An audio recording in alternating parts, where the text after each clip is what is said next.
Welcome to another episode, Middle Ground with JLE, L.L.C, where we treat you like family. That's the theme song, Detroit Love, off my first album, the JLE Experience. I own the music and the rights, so Facebook don't mute nothing. I just need to throw it out there. I have another wonderful guest for you today.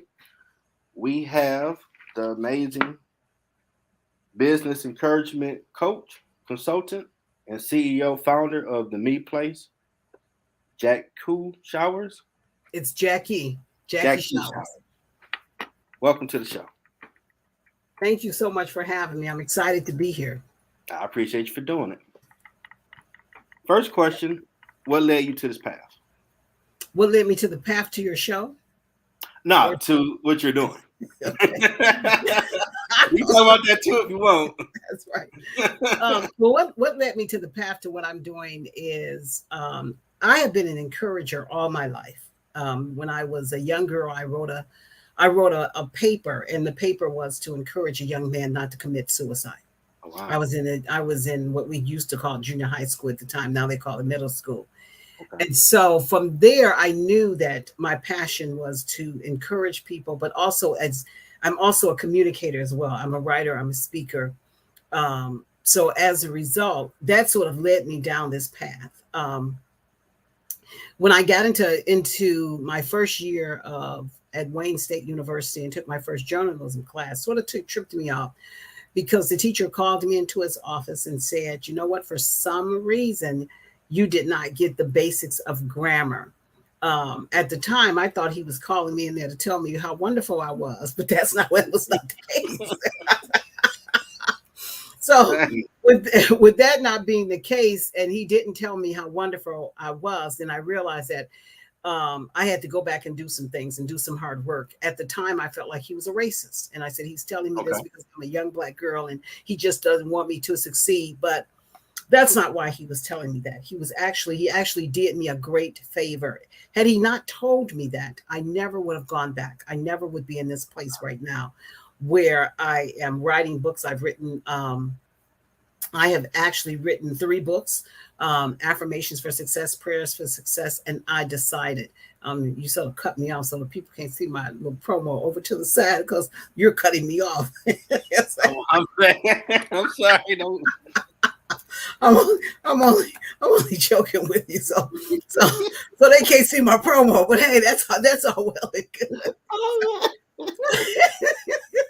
It's all good. We love the way you say it's all good. So now I've written 3 books. As a result, I've written 3 books. I did the hard work, and probably my biggest hard work was just going to God and asking Him to devoid me of the fear of writing.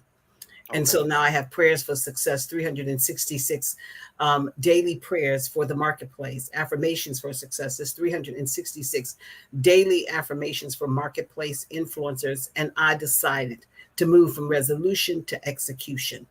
And I decided was birthed out of my my writing resolutions down. And as I began to clean out drawers and I began to find all of these resolutions, like probably about 10 years back, same resolutions didn't change. They didn't change because nothing was happening to them. I was doing nothing. All I was doing was writing the resolutions at 11:59, just before it struck a new year on December 31st. I prayed over them, and then when I went home, I put them in a drawer, and that was it. So I had to make a decision that in order for my dreams and my aspirations and my goals to come true, I had to come up with an acrostic, and that was decided, which is diligence, excellence, confidence, integrity, discipline, enthusiasm, and dedication. And then that propelled me where that's how I sort of got to this place where I am right now. Wow. Now, I didn't notice on your LinkedIn that you wrote books. You might need to update that on there. Yeah, it's probably on my, if you go into Jazz A Publishing. Okay. And Jazz A Publishing has all my books on there. That's the publishing arm of who I am. Gotcha. Let people see that on the screen. Just tell the world I haven't updated my LinkedIn profile. Just tell the world. I mean, I'm trying to bring you out, but I'm going through look. Okay, she doing that. Then I'm hearing you talking like, wait a minute, Willis. It says I don't remember all of this. I put you out. I'm trying to put you out here. But yeah, so no, I'm an author, I'm a publisher, and I'm really proud of that. I'm proud to be that. I'm proud that I was that I fought for it, because I feel as though in the process of me fighting for it, it's a help to other people to know that they can live their dreams and live out their purpose. Absolutely.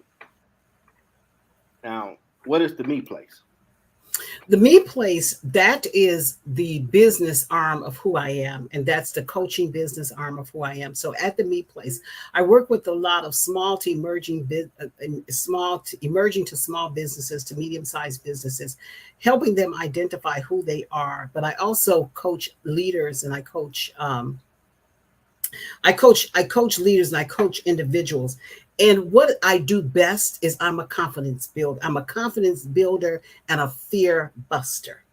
And Okay. that's really what I do, because I really identify the fears that you have, and then work to build your confidence up, so then you can begin to really identify what your purpose is, so you can walk in it. And sometimes, just because a person has started a business or own a business or even been in business for a while, they don't really know purpose. They're just doing something and they don't understand, well, why am I doing this? Or I'm doing this just to make money, but is it really in alignment with who you were created to be? And so it's really helping them identify that. People look at me and say she's the bold encourager, because she's always in your face, and I am. I'm in your face. I I call out the fear until you can call out the fear.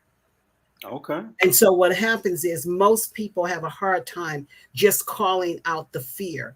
And so I'm in their face until they can call out the fear themselves. And once they're able to call out the fear, then they're really able to walk in purpose and to walk in destiny.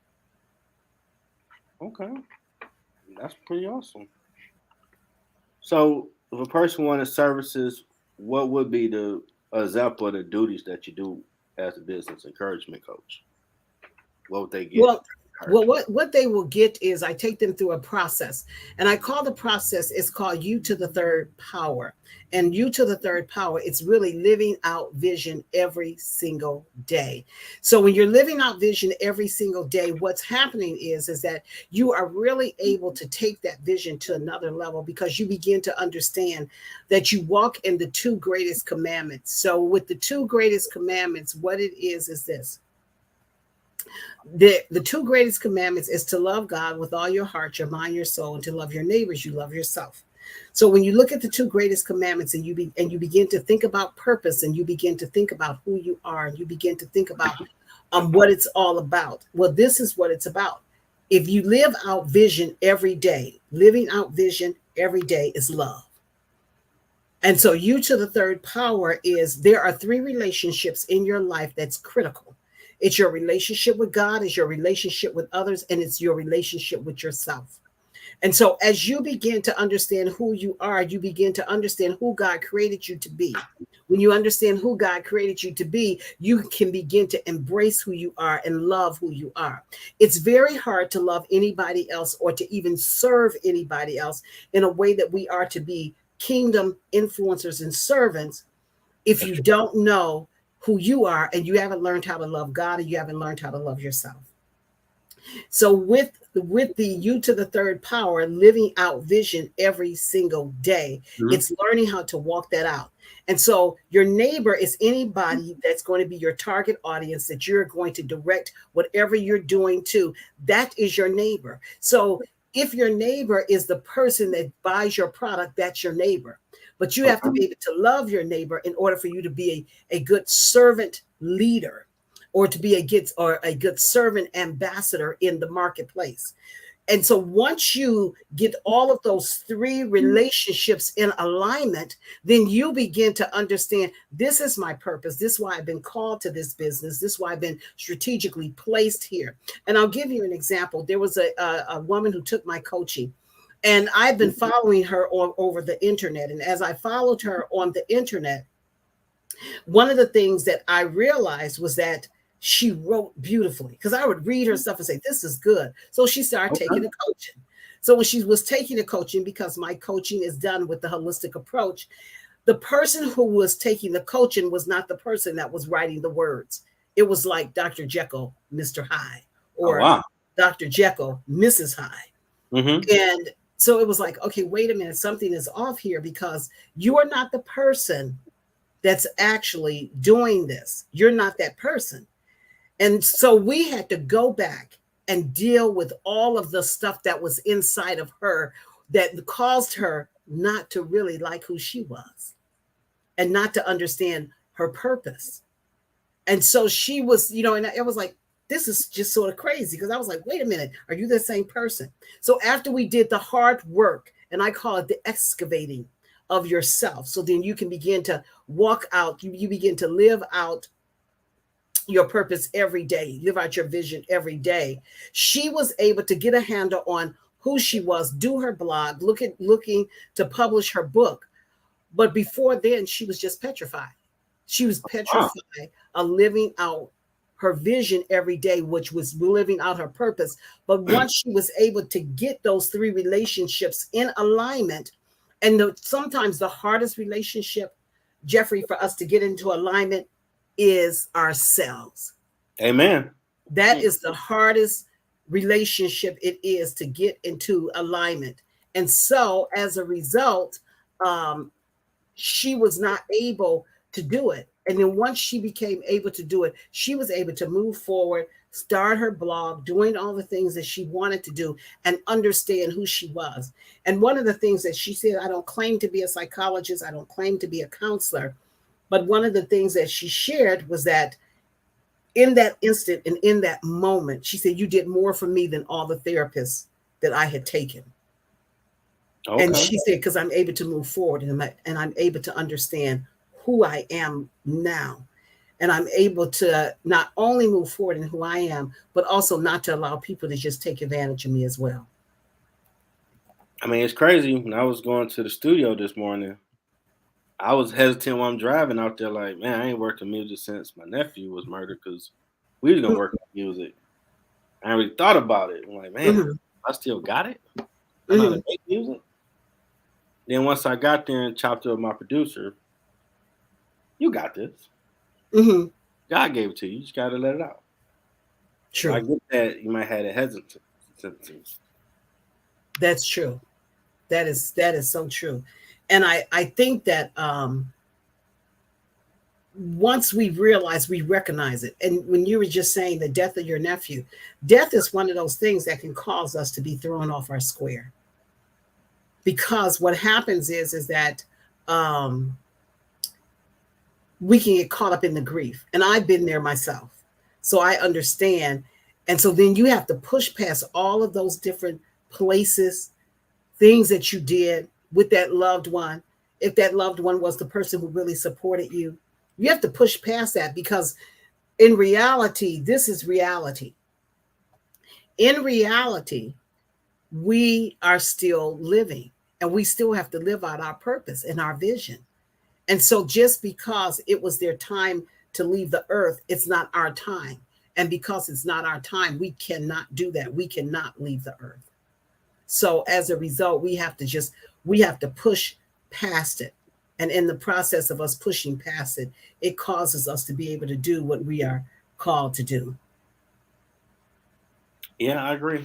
You definitely told me, suck it up, go and do what you're supposed to do, man. I ain't gonna be your excuse, Would you say I'm not going to be the excuse? So Yeah. you just need to go ahead and do what you need to do. And so as a result, um, I think those are the things that we have to look at, and those are the things that we have to do, and we have to be willing. We have to be willing to to actually go to that next level. We have to be willing to actually go into that next that place inside of ourselves to do the hard work. And that's really what it's about. Are you willing to go inside yourself? Are you willing to do that hard work to move past the various vicissitudes of life that can take us off our square? If you don't know what your vision is, if you don't know what your purpose is, that is one of the things that can happen to you, because you don't know it, you don't understand it, you don't know that this is what you've been called to do. And so you are afraid to go into it. You're afraid to really dive in there and do it. And you don't want to get stuck. We go through the grief. We don't get stuck in the grief. And that's why we have to know who we are, what we've been called to. We have to understand that, and we just have to know it. Yeah, because after I graduated in 2020, you couldn't tell me that I'd be doing this. Oh, really? Oh, no, this was no plan. I just figured I like to talk about stuff. I'll do a podcast. And Mm-hmm. I would have got 22 episodes by January of 21. Pop Wow, bottles, I'm awesome. that's impressive. I never thought I'd be on season 8 right now in the year. That's really, and but you're there because you made a decision, and in the process of making the decision, you made the decision to say, this is where I'm going, this is what I'm going to do, and as a result, that's what has happened. Yeah, and God slapped me upside the head a few times because Yeah, he does. I ain't quick to say, okay, like, nah, man, I don't want to talk to people. I'm vulnerable. I want to do all that. Stay in the corner. I'm good that way. Nope, get out there. But I think that's what it isn't. It amazing how he always takes us out of our comfort zone. Oh man, all this Because we have these perceived comfort zones, and we hold on to them, you know, and oftentimes they're not even that good for us, but we still holding on to them and saying, I'm holding on to this comfort zone because it is a comfort zone for me, and because it's a comfort zone for me, I'm going to hold on to it as tight as I possibly can, and you holding on with all your might. But then Jacqui, once we're able to release it, it was like a cartoon. that's right. Like Tom the Cat trying to pull the claws like Anchor, man. Audio. I know. I'm good. What you mean find out this video stuff? I don't want to do the research. Do the research. Figure it out. All right. Terrified the first time I did it. But now it seems like it was just like my left hand to do it. Yeah, and it really is. But that it's that initial thing of saying, I got to move past here, I got to move from here, I got to keep moving. And when God initially comes and says, this is what I have for you, I want you to do this, the first thing we do, we all have those Gideon moments where we say, well, I can't do this, and what about this, and what about that, and what about this? That's when we say, we're sitting there saying, I just can't, I can't. And we live in that place of I can't until we begin to realize it's not about what you can or cannot do. Mm-hmm. It is about you trusting God that he has given you that enablement in order for you to do it. Oh, yeah. That's what it's about. I mean, he was telling me January of this year. That's when I switched over. Mm-hmm. We started figuring out video, like, no, we good. Then the guests start saying, people might want to chime in and watch it. I'm like, oh man, you got to do it now. And I was like late February, I started like, I'm supposed to been there. Like, no, I don't hear the voices. I don't hear it. No. Anchor works, buddy. It's awesome. To send the link, he ain't get on camera. I do my hair, try to look presentable. Got to reach out to more people. Anchor works. No, gonna get his way. Like, no, I got a purpose, bro. You gonna do this work. You're gonna get it. And we have to do it. We don't have a choice. You have to do it. No. Because if you don't do what God is calling for you to do, you will miss the opportunities that God has for you. Yes, and I've met phenomenal people so far doing this. Yeah, I mean, you will, and the whole objective is don't miss God. Don't miss the Kairos moment that collides with the Chronos time. Where in the Chronos time is that time where you're in the place of preparation and you're getting yourself prepared in order for you to meet up with those Kairos moments. And that's where explosive success is. That's where explosive opportunities is. When you are in that Chronos time and it collides with the Kairos moments, and it's like, boom, it's a real boom, because all of a sudden you say, this is what it's all about. This is why I had to go through this. This is why I had to do this. This is why this had to happen. This is why I didn't quite understand it. But now I understand exactly why it had to happen. I understand why I'm here. I understand what's going on. And that's when you get that revelation. Up until then, you're fighting tooth and nail. And you're saying, why God, why, and when God, when. Yeah, you man, you out there preaching. You good at what you do. I'm I'm over here telling fired you, up. I'm telling you, That's because right. all of us, everybody goes, no, this is what I want to say. Everyone encounters it. Those who make a decision to go through it get to that place. Those who encounter it and they're too afraid to move beyond that place, they stay at that place. So they never experience the explosive success because they're too afraid. And that's why you have so many people that are saying, I have this dream, I have this dream, I'm fixing to, I'm gonna do this. That's why. It's because they are too afraid to just step out, be a risk taker. We have to be a risk taker. This year, what God has been giving me, and I Mm-hmm. do what I call 11:59, a minute to midnight marketplace prayer boot camp every Friday night. And this year, it's been the year of the do. To do, okay. And so every week, we're talking about do, grace to do, fight to do, provision to do. Because God has told us you can do all things through Christ who strengtheneth you. Mm-hmm. So when you begin to move into that place of do, and you really embrace the do, and the do really liberates you to accomplish everything that you need to accomplish, because the do, you got to do it. You can't sit on the stool of do nothing with your butts of excuses wrapping around it and Yeah. think that something's going to happen, because you're stuck. And sometimes you don't even realize you're stuck because the pride would not allow you to say, I am stuck and I don't know how to get off. And I'm pretty sure those under the sound of my voice can say, I've been there. I've been stuck before. And I'm trying to get unstuck. And I do believe that at some point we have to get unstuck. You have to get unstuck, and you have to be able to do what you need to do and embrace the liberation inherent in the do. Because the liberation inherent in the do, it also goes back to you to the third power and love, living out vision every day. You cannot live out your vision every day and embrace you to the third power, and you're not willing to do. So that's what we do. I'm sitting on this stool to do nothing, and I'm waiting because I'm just waiting. I'm waiting, and you say, "But why isn't my butt seems like it's getting so big, and I don't know what to do?" Because you sat there too long. You stayed in that spot too long. Mm-hmm. But you have to get up. You have to say, you know what? I'm leaving this stool. Get up, even if the stool is stuck to you and you got to walk around and the stool is hanging off from the Tell back them. of you. There you Just go. get up and do Yeah. something. Get up. Eventually, that stool's going to drop off because the excuses can no longer remain in your life.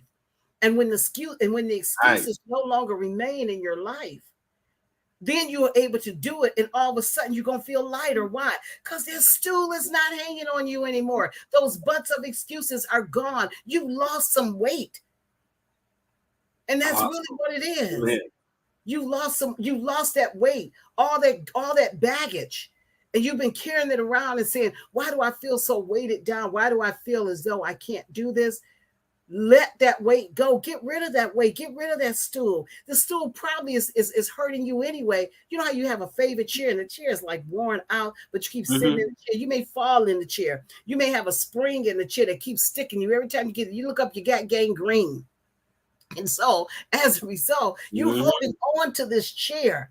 And so that's what butts of excuses are, is that they wrap you around that chair that you're holding on to. And when you're holding on to that chair, what happens is that you are not able to experience the fullness of who God has created you to be. Yeah, the Let Bible those says on the chairs go. side. That's all right. I don't care if it's a four leg stool, a 3 leg stool, a 2 leg stool, a one peg stool. Let it go. Get rid of it. Amen. But I just hear get that. rid of that stool so then you can move forward and you're able to experience all that God has for you. Now, do you have any events coming up? Books to Well, market? yes, I do. Every third Thursday of the month, we hold the Kingdom Marketplace Connection. Every third Thursday. Our next one is going to be October the 20th. We just had one on the on September the 15th. But it's Okay. at 5:30 and it's at the Gospel Music Cafe. And what we do, we bring in speakers and we do panel discussions and discussions in order to help kingdom influencers and kingdom entrepreneurs in order to help them in understanding what their role is outside the four walls of church. Because what happens is we get so stuck in the four walls of church that we really lose sight of the assignment. Because most of us think that ministry is in the four walls of church, but it really is not in the four walls of church. It's in the outside of the church. So a lot of what I do is marketplace ministry, and I equip, empower, and encourage people to become all God envisioned so they can experience what God saw: spiritual abundance, wholeness, and wealth. And a big component of that is educating and equipping people to understand that you have to be able to seamlessly integrate spirituality with the reality of the marketplace by moving out of the four walls of church into the walllessness of the marketplace with your talents and with your gifts, and understand it is still interconnected with all of the fivefold ministry gifts as well as the administrative gifts. And so people don't always understand that.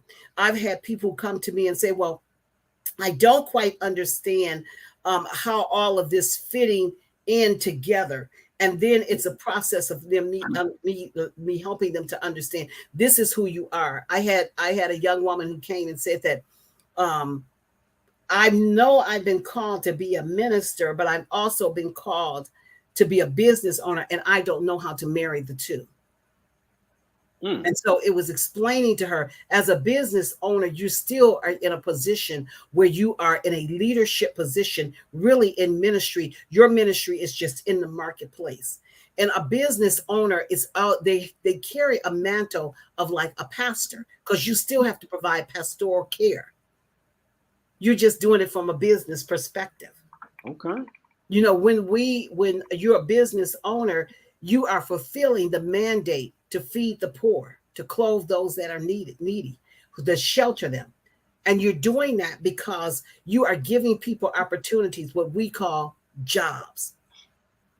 And so if you give a person a job and you're the president of the company, you are helping that person. You're feeding the poor. You're helping the needy.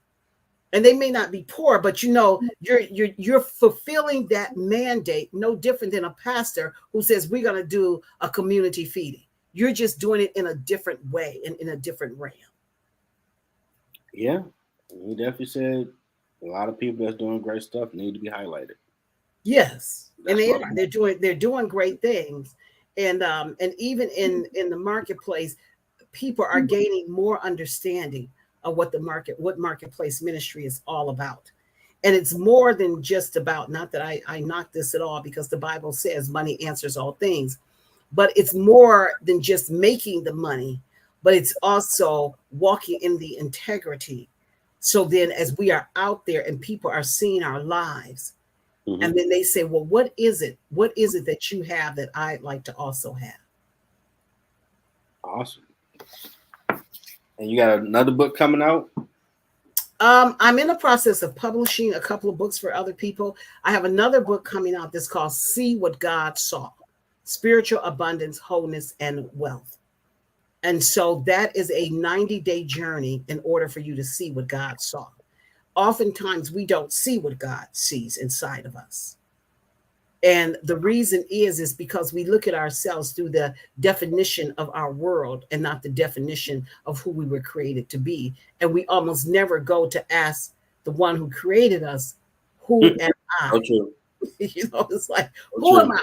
So I may say, I need to find out who am I. Let me go to Jeffrey till I can find out who am I. Let me go here. But really and truly, where you need to go is you need to go to the person who created you. You know, if you buy a car, if you buy a Ford product, you're not going to take your car to a General Motors dealer to fix that car. You're going to take it to a Ford dealer. So why in the world will we keep going to other people that that have finite ability, just like we are as humans, and keep saying, fix me, fix me, fix me. Man. Tell me who I am. Yeah. Tell me who I am. They don't really know who you are. And so we don't really go to the person who created us. And as a result, we keep moving and saying, okay, I need you to do this. I need you to tell me this. I'm looking for this. I'm looking for that. But once we're able to really just tap into who God created us to be, and that's what See What God Saw is all about. It is about people understanding who I am so they can get to intimately know themselves and not be afraid of themselves. You can't be afraid of who you are. You can't be afraid of your gifts and your talents. You can't be afraid because your gifts and your talents, that is the power that God has given you to get well. So if you're afraid of your gifts and talents, you're not going to be able to make a living. Man, you're dropping bars over there. You're right about that. It's like people don't understand. You've been given the gift of the power to get wealth. But if you are afraid of the gift, how are you going to get the wealth? You're never going to get your wealth. You're never going to experience the fullness of the wealth that God wants you to have because you're afraid of the gift. I'm so afraid I'll go bury it. And then he's going to look at you and say, you lazy, wicked person. Why would you go bury that? And I want, that is what I'm giving you in order to help take you to that next level. And you're like, I'm going to bury this. I'm not going to do this. You're right. It's like, I'm not going to do this. I'm going, like I said, I'm going to sit on this and just say, oh, look at that. I'm standing here. The lion's outside. What lion? The only lion outside, the only lion there is you lying to yourself. That's the only lion there is. You keep lying to yourself. Oh man, that's awesome. So that's the only one. And once you stop lying to yourself, the lion goes away. Amen. Because it's perceived in your mindset. It's a hallucination. The lion is a hallucination because you lying to yourself, saying what you can and cannot do, and not embracing the fullness of who you were created to be. Yeah, you definitely got to come back when you're ready with that book. Talk about it. say to talk about it, but Jeffrey, I think that all of us, everybody's been in that place where you had to come with the reckoning to yourself. Yeah. And then you have to say, okay, you take your aha moment. Okay, I'm going to do this anyway.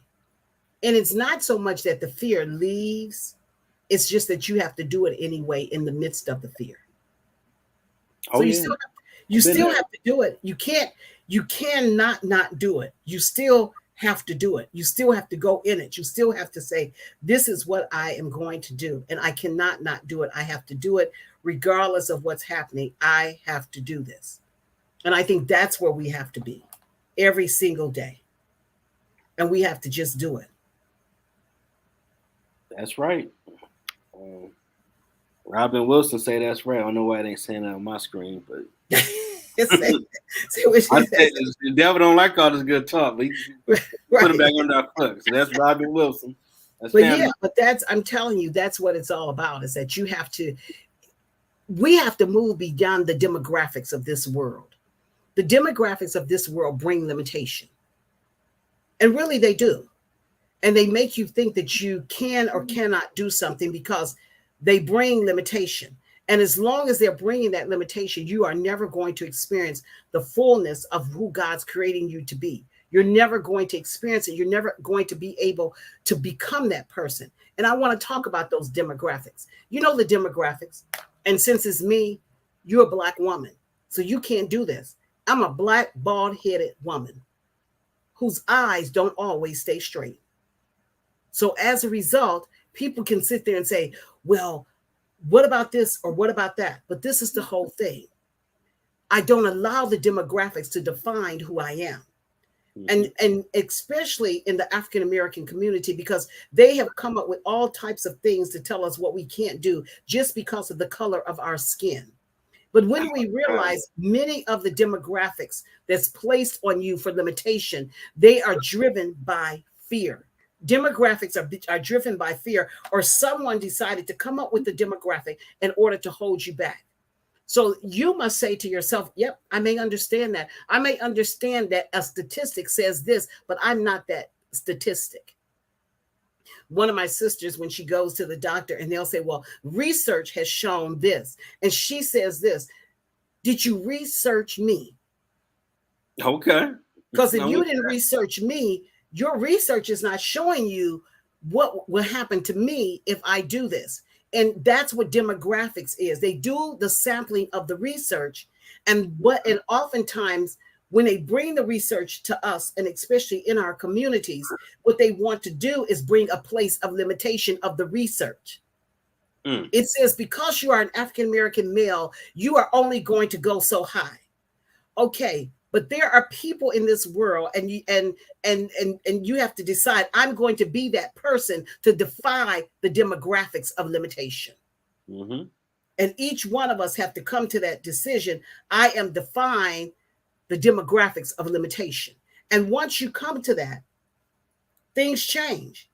Things begin to change, and you begin to go to another level. You begin to understand who you are, and no one can come up to you and tell you, you can't be this and you can't be that, because you know I can be whatever I want to be at the time that I want to be it, whenever I want to be it. And we experience this as young people. Someone will tell you, this is who you're going to be. And normally it's rooted in some jealousy. When a person comes to tell you something and tell you it's negative, it's rooted in jealousy. Take it for what it is and let it go. And that's it. Don't let it define your future. Don't let it chart your course. And it definitely does not define your purpose and your vision for living. Yeah. Unless you allow it to. I was the smartest guy in class, and they felt, well, you're gonna be the big dope man the feds looking for. Like, why I gotta be that dude because I'm smart? Why can't be streets ain't ever gonna see me? Go on with that garbage. That is so crazy, because you was the smartest guy in school. Yep. And they was like, that was a badge of honor. Like, I ain't trying to be Tony Montana. No, ain't no women in prison. I don't want to go there. I'm good. That is so funny. Then I died at birth with umbilical cord wrapped around my throat 3 times. So I'm like, I was brought back for a purpose. This is true. I don't know what it is, but I'm gonna figure it out at some point, because I came back for a reason. I always been on that search and journey for that. And I think that's the whole thing. You grab a hold and said, you know what? My purpose is more than being a dope dealer. And it's amazing that they said you were smart, you're going to be a dope dealer, but they didn't say, oh, you're smart, and so you're going to own one of the largest corporations in the world. Why? Because they looked at the demographics, and the demographics said that you were an African American young man, so your path has to be down that dope path, and not down the corporate path. I was a little offended too. Like, for real? Oh, girl, that was smart. Oh, she might be a lawyer or something. Like, so she gonna put me in jail? Like, kind of. What's wrong with you people? Stop watching TV. New Jack City is a movie. It ain't real life, man. It ain't real. I'm telling you, but that's what real people. It ain't real. They did it. That's what people want you to think. They want you to think that they can determine who you are. I can remember being about 13 years old, and I had this coat, and it had fur on it on the collar. Okay. And I used to wear my coat.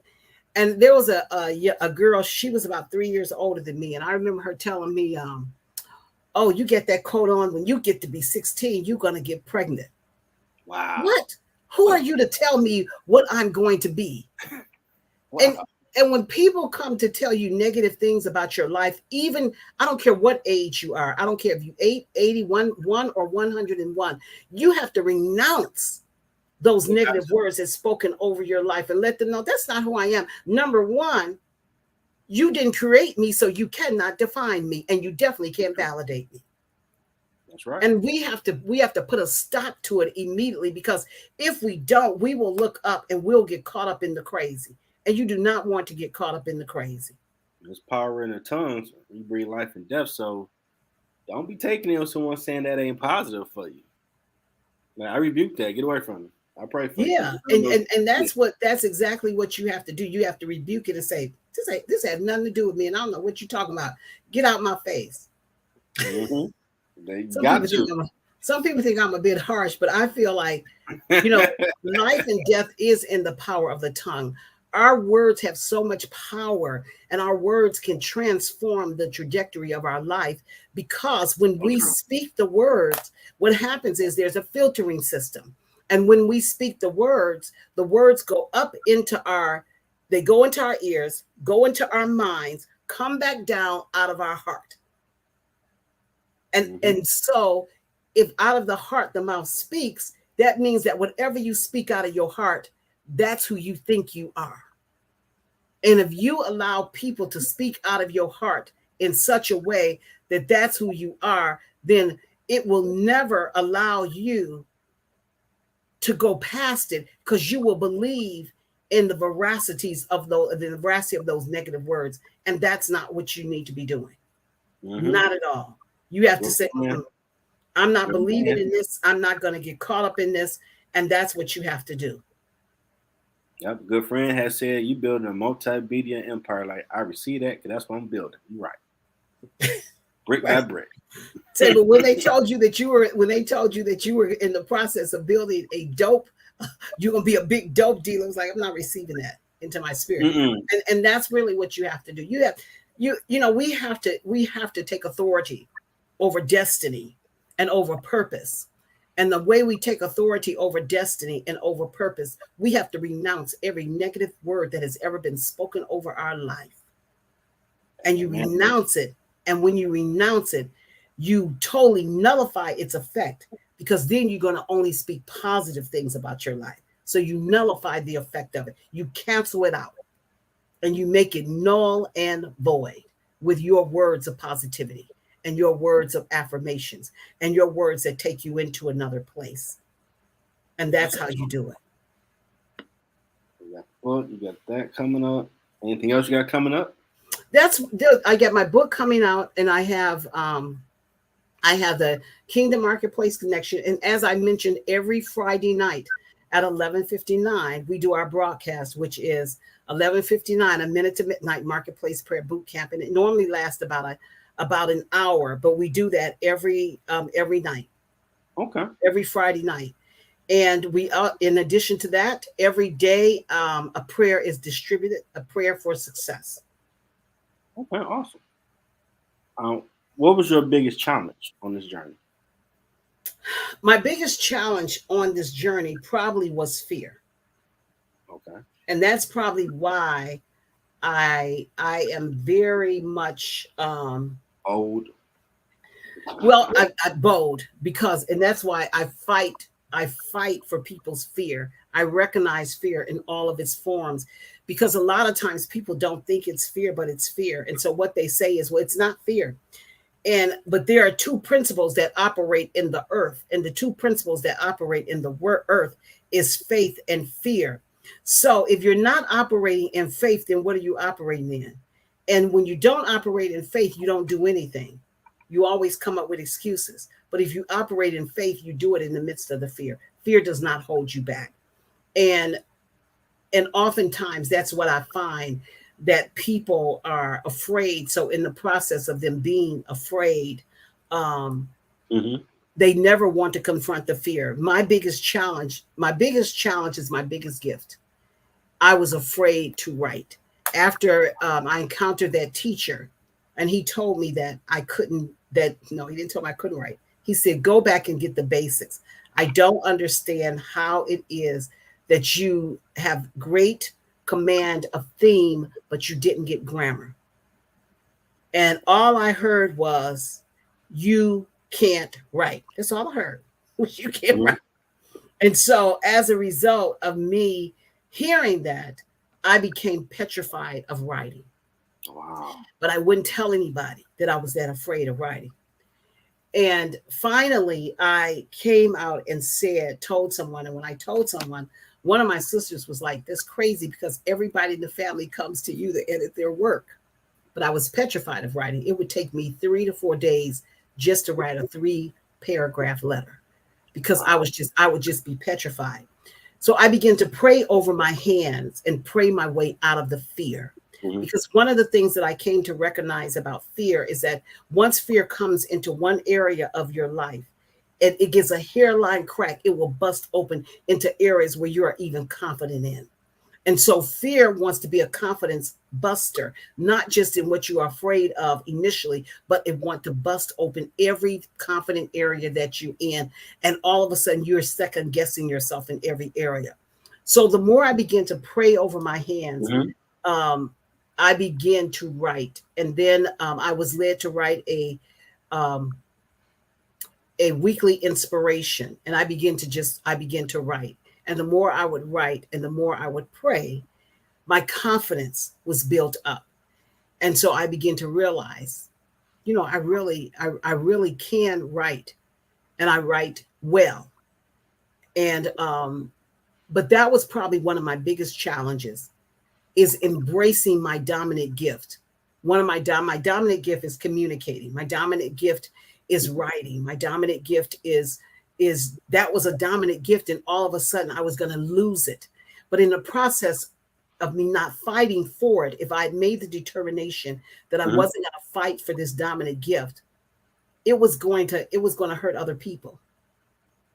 Because every gift that we're given, every talent that we're given, every assignment that we're given, it's not just for us. This gift was not just given to me.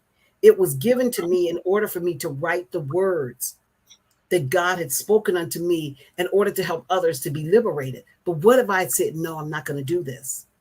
I would take those, all of those words and those words of encouragement. And when I take my last breath, I would take them to the grave with me. And people that's been encouraged by them will no longer be encouraged. So every time we make a decision that I'm not going to live out vision every single day, it's a selfish decision. It's a selfish decision because all of our lives are intertwined and they're interconnected. What you're doing right now, Jeffrey, it is interconnected with my life because you said yes, even though you were like, I'm not doing that. That's not what I want to do. But because you said yes, I'm able to come here today and I'm able to share with others. But if you had never said yes, there was no reason for us to interconnect. So all of our Right. giftings that God has given, it is to impact others and to make others better. But when we say, no, I'm not doing that, we're basically taking a very selfish attitude about Right. living out vision every day, love, living out vision every day. And we're taking a selfish attitude when it comes to three to me to the you to the third power and living out the greatest two commandments. So it really is a selfish act. People don't realize it. It's a selfish act when you say no, I'm going to give up. When you say no, I'm not moving forward. That is a very selfish act. It's selflessness when you say yes. Yes, I'm going to go through the hard times. Yes, I'm going to do the hard work. Yes, I'm going to allow myself to be excavated of the fears in order for me to do it because somebody else on the other side, they need what I have. And that is the reason why I was given this to me. And it was placed inside of me even before I was born because there was an assignment on my life to help someone else fulfill the assignment on their lives. Nah, you pouring in me right now. Keep grinding. Keep going harder. Say so. Appreciate you. But that's what I believe with all my heart. And I walk in it every single day. I believe it. I walk in it. Um, and so rather I'm talking to one or thousands, I feel like whatever my words are, let them know that they're really your words and not really my words. I'm just a mere vessel fulfilling the assignment, my purpose, my vision for life. Okay. What has been your impact on this journey? You said, what's my impact? Mm-hmm. The impact is when you see someone and you have worked with them, and then you see where that person is making a change and they're able to affect the change that they want to affect. That's the impact. The Awesome. impact is when I see someone who one of a person I was coaching and watched her speak. And when she was speaking, I can laugh now. She was speaking like this. And it was horrible. It was absolutely horrible.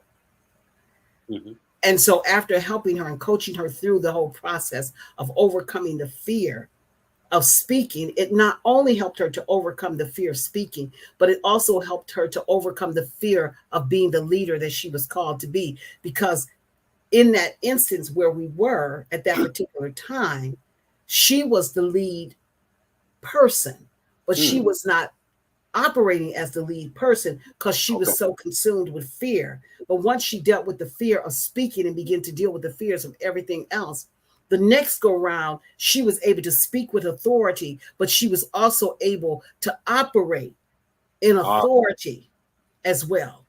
That's impact. That's what impact is. Impact is when there was a young man and he didn't know what he wanted to do, but he was saying, I believe I want to be a motivational speaker. Mm-hmm. But he didn't know if he had what it takes.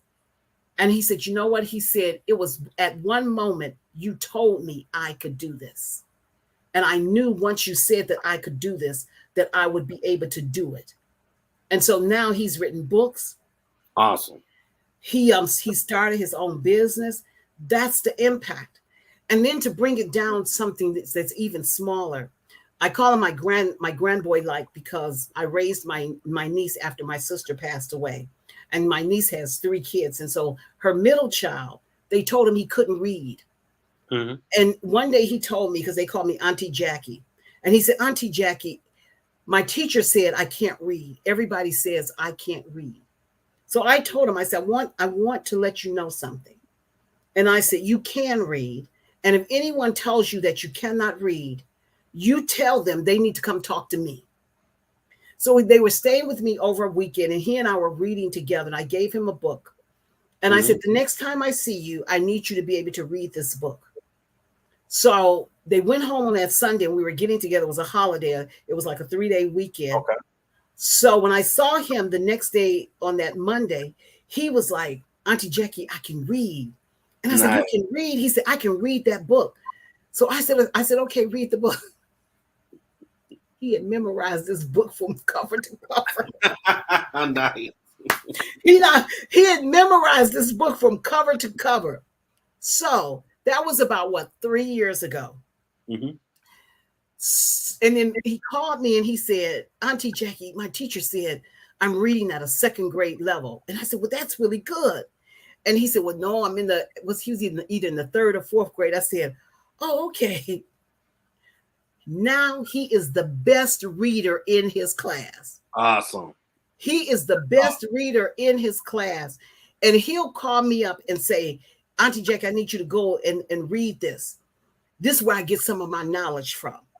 I was like, really? Okay.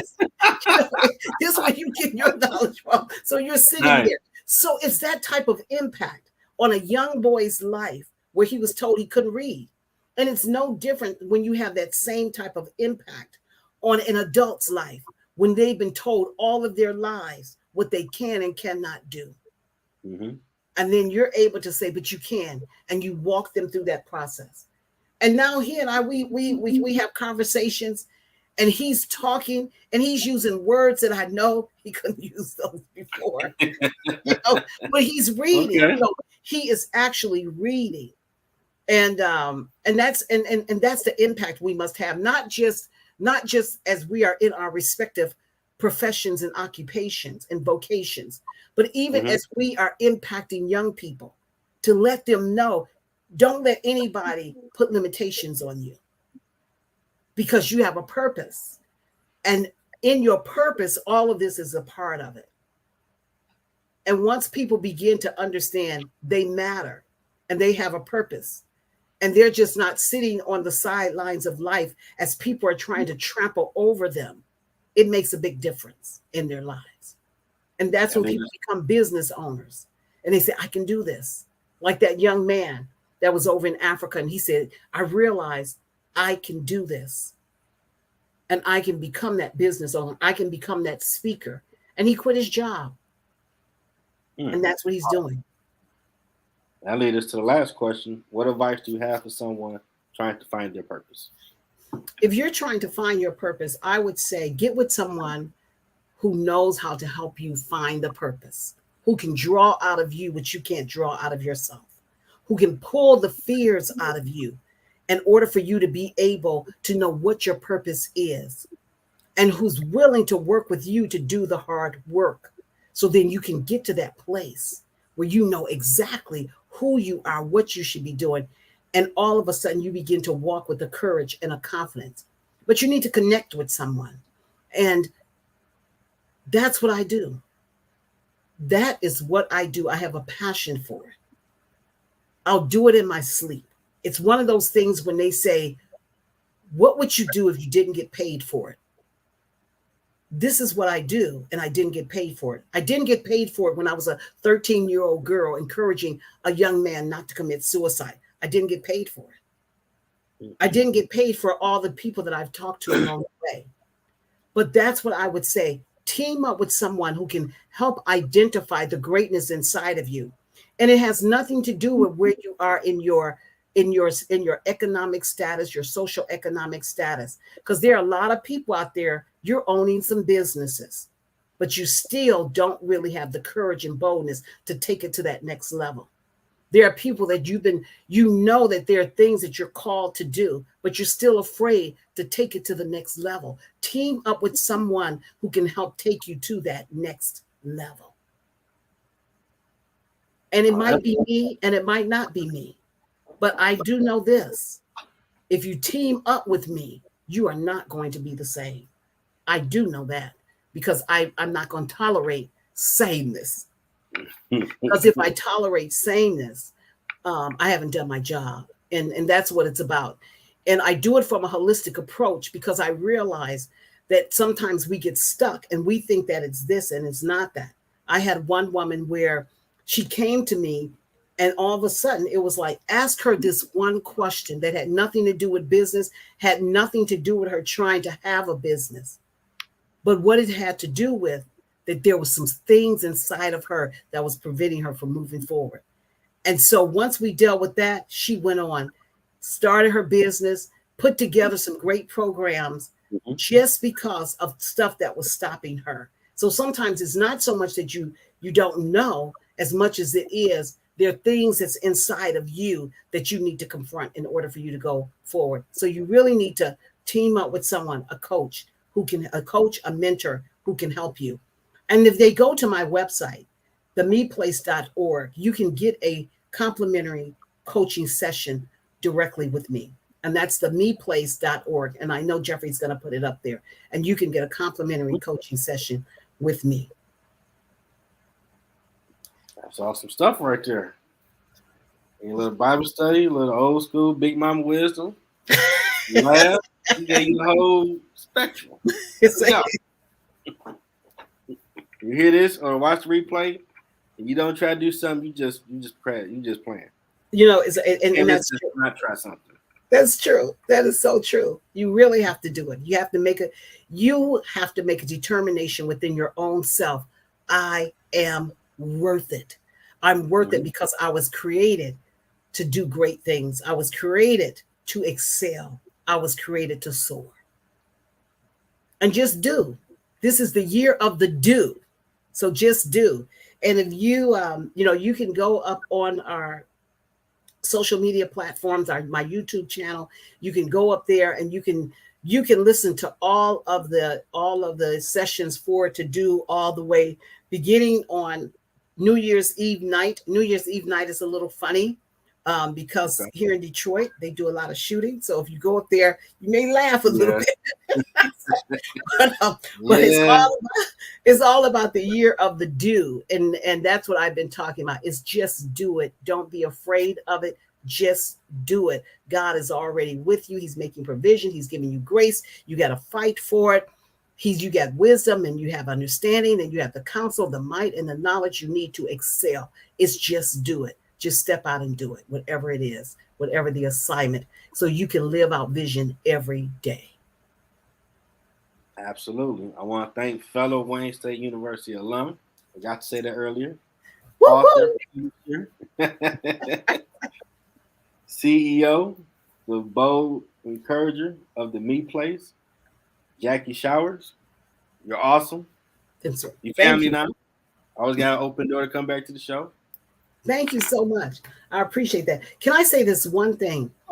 If you are a minority business or you're a woman-owned business and you want to become a supplier to larger corporations, I also coach you through that process. So you want to make sure that you go up to our website, take advantage of the complimentary coaching session with me. That's awesome. I hope everybody have a safe and fun rest of their Saturday night. I'm going to get the show together and get it out.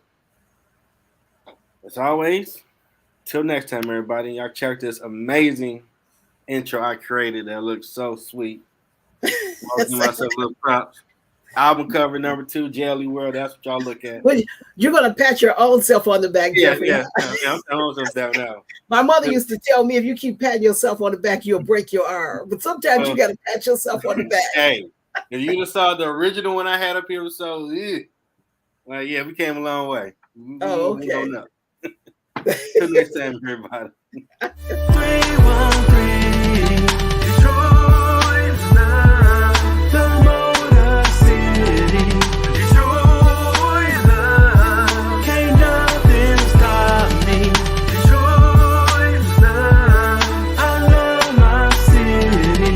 Detroit love, that 313. Detroit raised me. Detroit